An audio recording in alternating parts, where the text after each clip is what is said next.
Wow. Mesdames et messieurs, bonjour et bienvenue sur Ignace Rubon, troisième du nom. Yeah! Si vous n'êtes pas encore abonné, abonnez-vous en dessous de cette vidéo. Activez la cloche, ne pas manquer surtout nos prochaines vidéos. Et si vous voulez faire des dons, c'est simple. Vous pouvez faire les dons via PayPal, notre banque et Western Union. Et toutes les informations qu'il vous faut se trouvent dans la partie description en dessous de cette vidéo. Et la vidéo qui va suivre, c'est une vidéo très puissante qui va sans doute vous étonner. Soyez prêts. Soyez prêts. Et si vous avez été touché, laissez un j'aime. Ça nous sera d'une grande utilité pour la prochaine vidéo. Bon visionnage à tous. Let's go. Wow. Mesdames et messieurs, bonjour et bienvenue sur Ignace Rubon 3. C'est toujours un réel plaisir pour nous de vous recevoir chez nous. Aujourd'hui, nous allons vous parler de quelque chose d'extraordinaire. Soyez prêts, soyez prêts. C'est un témoin qui se trouve en ce moment sur Ignace Rubon. Un témoin d'un ex-sataniste qui nous a révélé des choses étranges qui se sont produites dans le monde des ténèbres. Il a dit qu'un jour, dans le monde des ténèbres, il a mené un ami, un nouveau venu. C'est un ex-sataniste qui s'appelle Pasteur Jonas. Il se trouve en ce moment sur Ignace Rubon. Surtout moi, j'ai là-bas, ça fait environ 1 heure du temps. Il dit que quand il a mené son ami dans le monde des ténèbres, comme toujours, les gens du monde des ténèbres ont demandé à ce que ce dernier leur apporte un présent. Et chez eux, un présent, c'est une personne à sacrifier. Et il devait sacrifier quelqu'un. Du coup, on lui a posé cette question de savoir, mais qui veux-tu donner, qui veux-tu sacrifier et pourquoi? Après mûre réflexion, ce dernier a sacrifié d'offrir au diable ou encore à la confrérie des sorciers son propre père, son père géniteur. Il voulait l'offrir en sacrifice. Quand on lui a posé pourquoi, la question de savoir pourquoi, il a dit parce que son père a vécu longtemps, donc il pense que c'est lui qui serait bien à sacrifier. Quoi? Même s'il a vécu longtemps, est-ce que vous devez le sacrifier? Est-ce que votre vie vous appartient? Est-ce que lui-même vous a dit qu'il a envie de mourir? Qu'il veut mourir? Mes frères et sœurs, réagissez dans la partie commentaire, on vous attend. Quand il a dit qu'il veut sacrifier son père, les sorciers de ce lieu-là ont tout de suite envoyé un miroir. C'est comme une pare-brise. Et ils ont pris un couteau, ils sont allés devant le miroir, c'est-à-dire les prêtresses qui étaient là, sont tout simplement allés devant ça. Et ils ont fait une invocation. Au cours de cette invocation, ce dernier devait apparaître. C'est-à-dire qu'il devait apparaître là dans le miroir. Son âme devait être là et eux, ils allaient le poignarder. Après cela, il allait mourir physiquement ici. Après d'autres choses qu'ils allaient faire. En fait, quand il poignarde sur le touche le miroir, le sang de la victime coule sur le miroir comme ça, comme si on disait sur le pare-brise. Et ils disent entre eux là-bas, ils trouvent comment, c'est-à-dire toutes les circonstances dans lesquelles la personne va mourir. Ils peuvent dire que bon, la personne va mourir par accident dans 2 mois. Ça veut dire que la personne peut être sur la terre ici, elle peut marcher, elle peut faire tout ce qu'elle veut, mais spirituellement parlant, elle est déjà décédée, c'est fini. Mes frères et sœurs, même s'ils ont déjà bu votre sang, il y a une solution, c'est Jésus-Christ. Allez sur les hommes de Dieu. Vous ne savez même pas qu'ils ont bu votre sang. Néanmoins, allez sur les hommes de Dieu. Priez comme ça. Dites, Seigneur mon Dieu, ce n'est pas mon état d'âme, ce n'est pas dans quelle position je suis. Mais s'ils ont bu mon sang, Seigneur, que ton feu descende là-bas pour détruire tout ce qu'ils ont fait. Prends mon âme, ramène-moi mon âme. En ce moment, je te parle. Délivre-moi au nom de Jésus-Christ. Amen. Et priez. Donnez vos vies à Dieu. Dieu va vous sauver. La personne qu'ils ont voulu tuer, Dieu merci, cette personne appartenait à Jésus-Christ. C'est-à-dire que cette personne priait, cette personne faisait des sacrifices pour Dieu, payait sa dîme, même se souvenait des veuves et des orphelins. C'est pourquoi, quand ils sont poignardés sur le miroir, il y a eu un mouvement. Quel mouvement? Nous allons tout vous dire ici. Voici le moment qu'elle dit. Quand ils ont poignardé sur le miroir, comme ça, où effectivement, il y a du sang qui a coulé.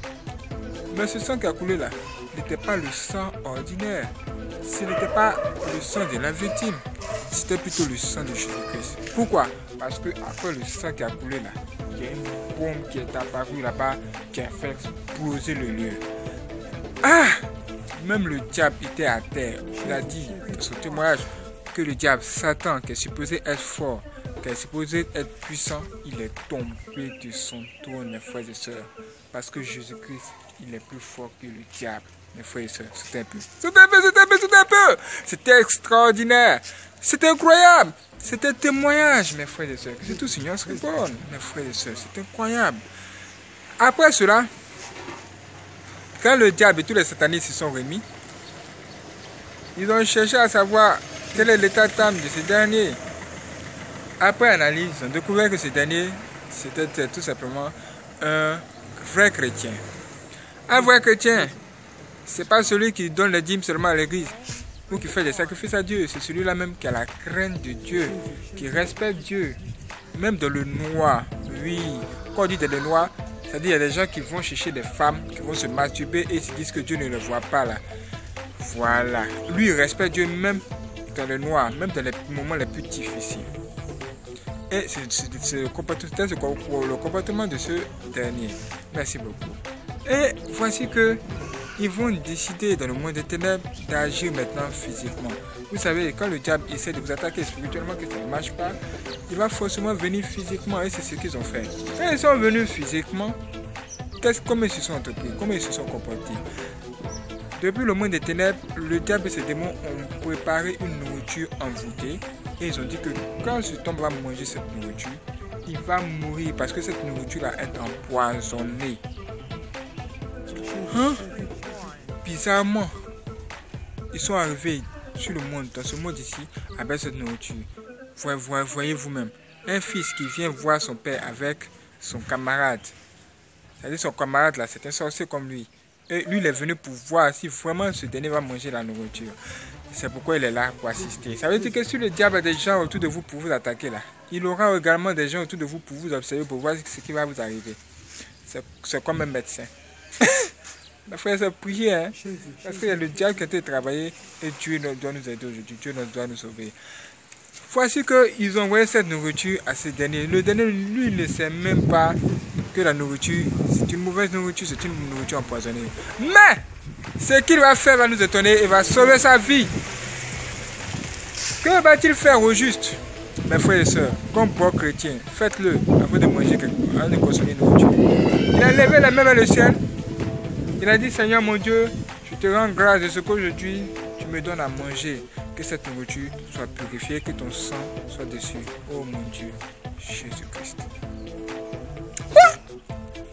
Dès qu'il a prié ici,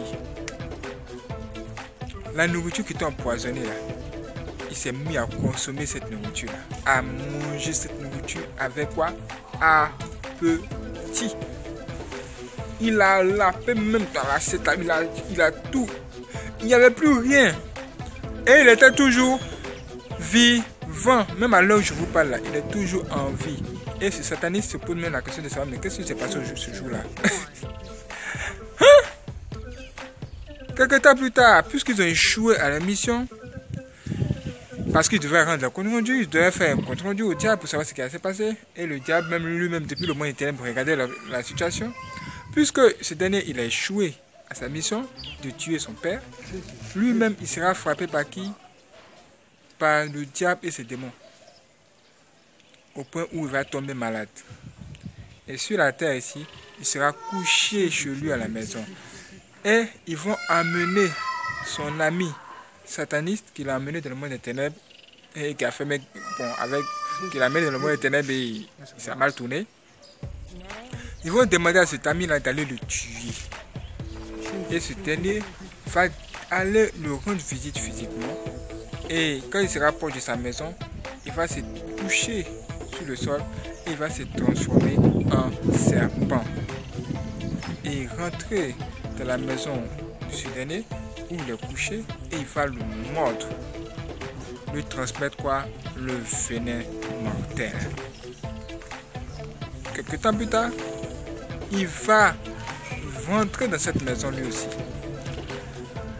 Après l'avoir mordu, il va rentrer maintenant dans cette maison pour venir se jouer policiers après la mort, bien les médecins après la mort. Dès qu'il va arriver là, il va venir voir son ami, mais que se passe-t-il avec toi? Pourquoi tu es malade? Il va lui expliquer ce qui s'est passé. Il va lui dire que tout à l'heure, il y a un serpent qui est entré et l'a piqué, l'a mordu.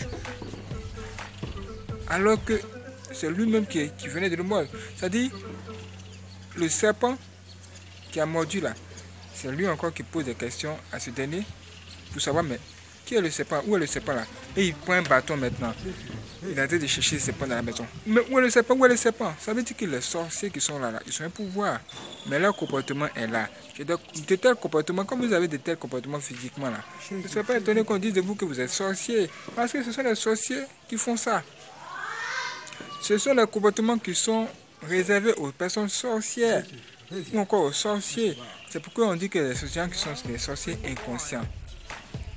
Voyez-vous? Mais lui, il était conscient, c'était un sorcier engagé. Il savait ce qu'il faisait. Voici comment il a tué son propre ami sorcier. Ah! Entre eux, les sorciers peuvent s'attaquer. C'est possible.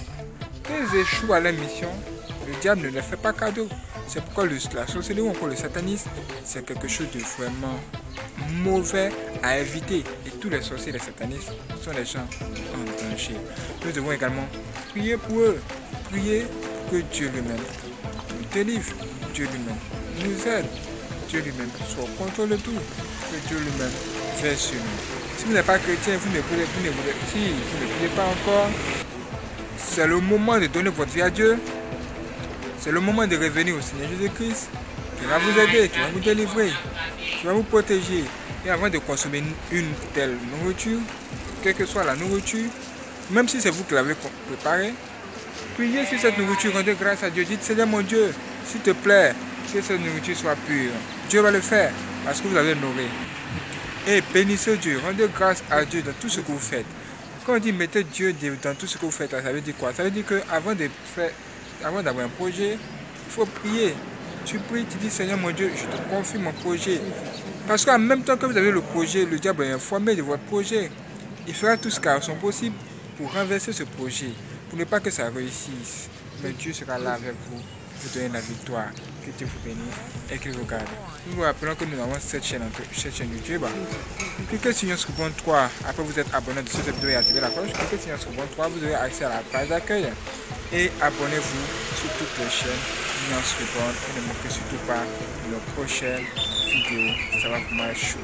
Que Dieu vous bénisse et qu'il vous garde. Abonnez-vous, mes frères et sœurs.